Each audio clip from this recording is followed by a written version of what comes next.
नमस्कार सर्वांना, Rupali delicious kitchen मध्ये आपलं स्वागत आहे। आज आपण नवरात्री उपवासानिमित्त मस्त अशी कुरकुरीत भेंडी बघणार आहोत। एकदम करायला सोपी आहे, पण इतकी छान लागते ना खायला, एकदम अशी मस्त कुरुम कुरुम लागते। वरईचा भात, आमटी असं कशा बरोबरही तुम्ही खाऊ शकता आणि एकदम झटपट होते। सोप्या पद्धतीने रेसिपी सांगणार आहे, त्यामुळे रेसिपी किंवा व्हिडिओ स्किप न करता संपूर्ण बघा आणि रेसिपी आवडली तर व्हिडिओच्या शेवटी लाईक करायला विसरू नका। तर चला मग आता आपण साहित्य बघूया आणि रेसिपीला सुरुवात करूया। तर आपण साहित्य घेतलंय, फक्त 4 साहित्यामध्ये ही भेंडी तयार होते। पाव किलो इथं भेंडी घेतली आहे, मस्त कवळी कवळी आणि हिरवीगार फ्रेश अशी, आणि ही स्वच्छ धुवून सुक्या करून घेतल्या, म्हणजे कपड्याने एकदम कोरड्या पुसून घ्यायच्यात आपल्याला, अजिबात ओलसर ठेवायच्या नाहीये। आणि इथं भगरीचं पीठ घेतलंय किंवा वरईचं, तुम्ही काय म्हणत असाल ते तुमच्या भागामध्ये। उपवासाला चालणारी मिरची पावडर, फक्त मिरची पावडर, यामध्ये काहीच नाहीये। आणि चवीपुरतं मीठ घेतलंय। तर सर्वात आधी आपल्याला इथं भेंडी कट करून घ्यायची आहे, ती कशी करायची ते पण दाखवते मी तुम्हाला। तर एक भेंडी घ्यायची आहे आणि पुढचा आणि भेंडीचा पुढचा आणि मागचा जो भाग असतो हा काढून टाकायचा आहे, देठाचा आणि मागचा शेंडीचा। आणि आपल्याला एका भेंडीचे असे 4 तुकडे करून घ्यायचे आहेत आणि भेंडी एकदम अशी कवळी घ्यायची आपल्याला, निब्बर भेंडी घ्यायची नाहीये। आणि यातल्या ज्या बिया असतात ना, ह्या काढून टाकायच्या शक्य असेल तेवढ्या, कारण ह्या तेलात फुटतात आणि अंगावर उडतात, त्यामुळे शक्यतो तुमच्याकडनं जेवढ्या निघतील तेवढ्या या बिया काढून टाकायच्या। हे बघा, या पद्धतीने दुसरी पण दाखवते कट करून।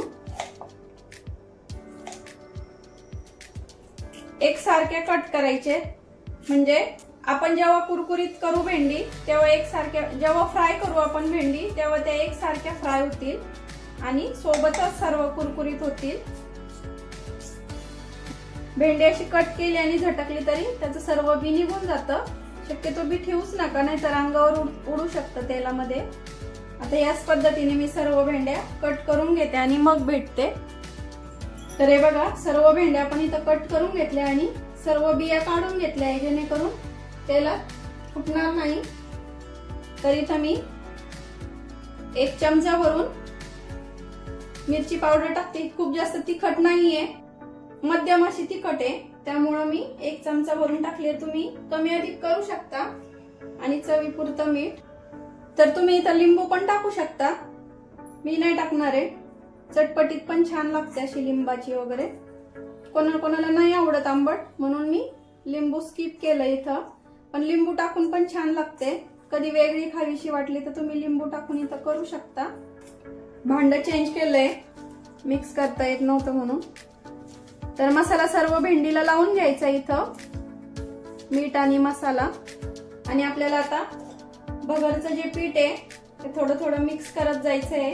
आणि शेवटी मी किती चमचे लागलं पाव किलो भेंडीला ते पण सांगते तुम्हाला। सध्या तरी मी 2 चमचे टाकून घेतले इथं, हे बघा, ह्या पद्धतीने। खूप जास्त पीठ पण नाही वापरायचंय आपल्याला भगरीचं, आणि फक्त भगरीचं पीठ आहे। अजून थोडस म्हणजे 1 चमचा भरून टाकते मी। आता हे टाकलेलं पीठ मिक्स करून घ्यायचंय आणि आपल्याला हलकासा पाण्याचा असा शिंतोडा द्यायचा आहे, जेणेकरून भेंडीला छान पिठाची बाइंडिंग येईल। खूप जास्त नाही पाणी टाकायचंय आपल्याला भजीसारखं, अगदी हळूहळू 2 ते 3 चमचे पाणी लागतं फक्त। आणि एक साइडला आपण हे करत असताना तेल पण गरम करायला ठेवलंय, दाखवते मी तुम्हाला ही प्रोसेस झाल्यावर, कारण ताबडतोब करायचंय आपल्याला, नाहीतर मिठामुळे भेंडीला पाणी सुटू शकतं। त्यामुळे आपण जेव्हा मीठ, मिरची आणि पीठ जेव्हा मिक्स करत असतो तेव्हा एका साइडला लगेच तेल गरम करायला ठेवायचं। आता सर्व मसाला मी असं छान लावून घेते, हा पिठाचं बाइंडिंग छान देते भेंडीला, म्हणजे आपली भेंडी अशी छान कुरकुरीत तयार होईल। हे बघा, भेंडीला मी असं छान भगरचं पीठ लावून घेतलंय। जसजसा वेळ जातो तसतसं भेंडीला पाणी सुटायला लागतं मिठामुळं, त्यामुळे आधीच खूप जास्त पाणी टाकू नका। आता आपण भेंडी फ्राय करून घेऊया। तर हे बघा तेल गरम करायला ठेवलंय, गरम झालंय का बघूया। स्टार्टिंगला आपल्याला असं कडकडीत तेल गरम हवंय। तर तेल छान गरम झालंय। आता आपल्याला भेंडी अशी सुटसुटीत करून टाकायची आहे, वेगवेगळी करून। कढईमध्ये जेवढे बसेल तेवढे आपण इथं भेंडी टाकून घेऊया आता। आणि गॅस फुलच ठेवलाय सध्या मी स्टार्टिंगला। तर एका वेळेला एवढी भेंडी सोडून घेतली मी तेलामध्ये आणि थोडा फेस कमी झाला की पलटून घ्यायची आहे। 2 ते 3 मिनिट मध्ये कुरकुरीत होते। स्टार्टिंगला फुल गॅस ठेवायचा आणि 2 मिनिटांनंतर फेस कमी व्हायला लागला तेलामधला की गॅस मध्यम करायचा आहे आपल्याला। मध्यम गॅसवरती कुरकुरीत करून घ्यायची भेंडी। तर पूर्णच फेस कमी झालाय भेंडीचा। तर बघू शकता अशी कुरकुरीत झाली आपली भेंडी इथं। हे बघा, तुम्हाला आवाज पण दाखवते मी, एवढी छान क्रिस्पी झाली आहे ना, हे बघा। आणि थोडंसं जे पीठ सुटलंय ते काढून घ्यायचंय लगेच तेलातलं। अगदी 2 ते 3 मिनिट लागतात फक्त भेंडी क्रिस्पी होण्यासाठी आणि अजिबात तेलकट होत नाही।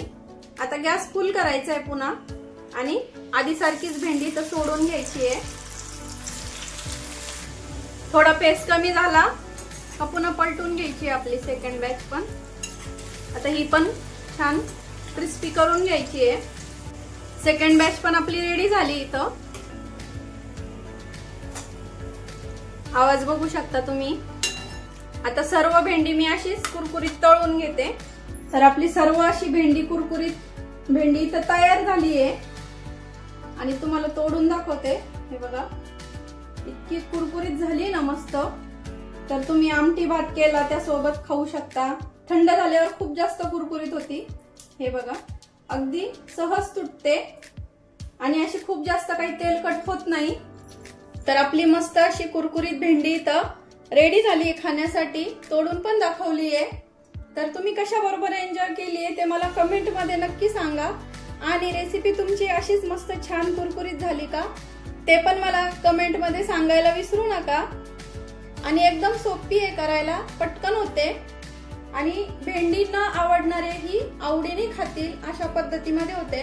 लिंबू न वापरता तुम्ही जर ही भेंडी केली तर 3 ते 4 दिवस आरामात छान अशीच कुरकुरीत आणि टिकते। म्हणजे मेन म्हणजे 3 ते 4 दिवस।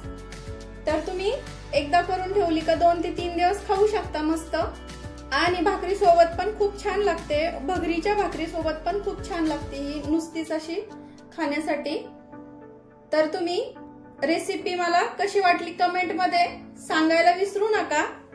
आणि मस्त अशी कुरकुरीत भेंडीची रेसिपी ट्राय करून बघा।